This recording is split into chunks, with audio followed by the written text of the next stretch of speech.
আপনারা যারা American visa সেন্টারের সাথে কানেক্ট থাকেন, তাদেরকে সবাইকে আন্তরিক শুভেচ্ছা ও অভিনন্দন।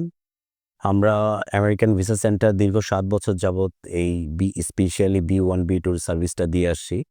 আপনারা অনেকেই অবগত, বাট অনেকেই জানেন না যে ইউএস এম্বাসির সমসাময়িক একটা জটিলতা চলছে এবং এই জটিলতার কিছু বিষয় নিয়ে শেয়ার করতে চাচ্ছি। সেটা হচ্ছে এরকম, আপনারা অনেকেই জানেন বা অনেকে জানেন না যে ইউএস এম্বাসির নতুন একটি পোর্টালে শিফট করে সেখান থেকে ডেট নিতে হয় এবং ডেটের যেই কনফার্মেশন থাকে, ডেট কনফার্মেশন লেটার, সেটারও একটা ব্যাপক চেঞ্জিং আসছে।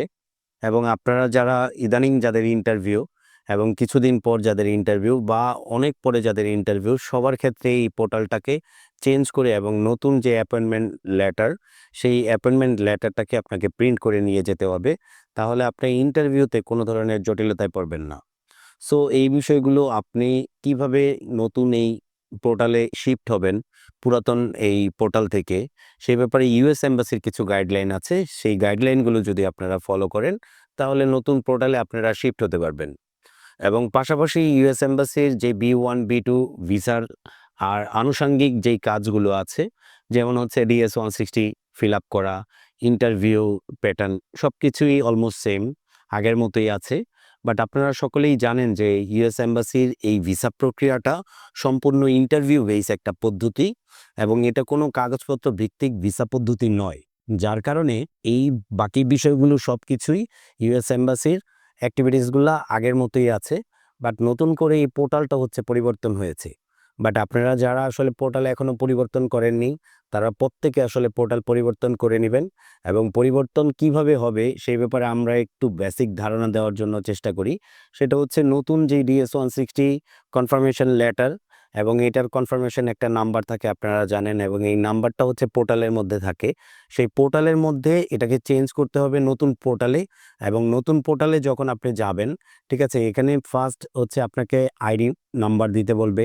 আগে যেমন সরাসরি জিমেইল আইডিটা দেওয়া হতো, বাট এখন সরাসরি জিমেইল আইডিটা নেওয়া হয় না। বাট এখানে ইউজার নাম, ঠিক আছে? এবং ইউজার নেম বলতে যে বিষয়টাকে বুঝায়, সেটা হচ্ছে আপনাকে আপনার ওই একটা আইডি নাম দিতে হবে এবং পাশাপাশি একটা পাসওয়ার্ড দিতে হবে।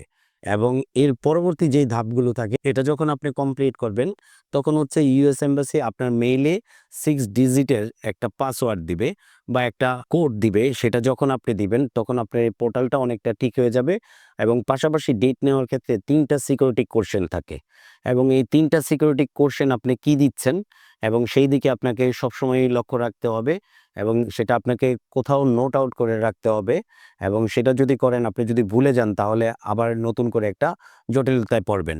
বাট এই ৩ টা সিকিউরিটি কোয়েশ্চেনই যখন আপনি কনফার্ম করবেন, তখন আপনার ডেট অপশনে যেতে পারবেন। নতুন করে আগে যেই ডেট নেওয়ার সিস্টেম ছিল রিশিডিউল, এখানে কিছু অবকাঠামোগত দিকে পরিবর্তন আসছে। সেই পরিবর্তনগুলো যারা আসলে এক্সপার্ট, তারা এর মধ্যেই আসলে সেটাকে কমপ্লিট করেছে বা বুঝতে পেরেছেন। বাট আপনারা যারা না বুঝতে পারবেন, ধীরে, ধীরে বোঝার জন্য চেষ্টা করবেন। বাট এখানে কিছু জটিলতাও তৈরি হয়েছে। সেই জটিলতাগুলো হচ্ছে স্টার্ট অ্যান্ড ক্লোজ, এরকম একটা শুরুতে একটা অপশন থাকে। সেই অপশনটাকে আপনারা এভয়েড করার জন্য চেষ্টা করবেন। এই কারণে এটা যাদের ক্ষেত্রে প্রযোজ্য না, তারা যদি এই প্যাটার্নটায় কাজ করতে চান বা সেইটা নিয়ে যদি কাজ করেন, তাহলে আপনি জটিলতায় পড়তে পারেন। বাট তাছাড়া হচ্ছে রিশিডিউল অপশন এবং যাদের ডেট আছে এবং ডেটটা কিন্তু নতুন পোর্টালে শো করবে এবং দেখাবে হচ্ছে এরকম, যখন শো করবে তখন আপনাকে এখানে রিশিডিউল অপশন থাকবে, রিশিডিউল আপনি করতে পারবেন। প্রায় ৮ থেকে ৯ বার রেগুলার চেক করা যায়। সেই বিষয়গুলো কন্টিনিউ এখানেও আছে। বাট এই বিষয়গুলোকে আপনাকে লক্ষ্য রাখতে হবে এবং আপনি যদি এই বিষয়গুলো লক্ষ্য রাখেন, তাহলে আপনার জটিলতাগুলো এড়িয়ে চলতে পারবেন। এবং পাশাপাশি DS-160 র যেই বিষয়গুলো আছে, সেগুলো আগের মতো আছে এবং আপনি DS-160 যে কনফার্মেশন লেটার নিয়ে এম্বাসিতে যেতে হয়, সেটা আপনি নিবেন।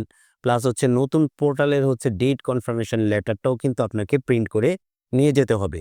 এখানে হচ্ছে, এবং যাদের ক্ষেত্রে হচ্ছে ফ্যামিলি ফাইল, তাদের ক্ষেত্রে আলাদা, আলাদাভাবে হচ্ছে ইমেইল দিয়ে এগুলোকে করা লাগবে। বাট এখন একটু বিষয়টা জটিল, আগের থেকে অনেকটাই জটিল।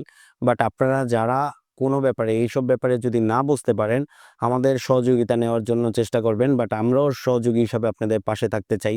আপনারা জানেন যে আমেরিকান ভিসা সেন্টার দীর্ঘ ৭ বছর যাবৎ কন্টিনিউ এই B1, B2 এই সার্ভিসটা আপনাদের দিয়ে আসছে এবং তাছাড়া হচ্ছে আমরা F1 এর যে স্টুডেন্ট ডেট বা F2 এর যে স্টুডেন্ট ডেট সেটাও আমরা নিয়ে আসলে সহযোগিতা করার জন্য চেষ্টা করি।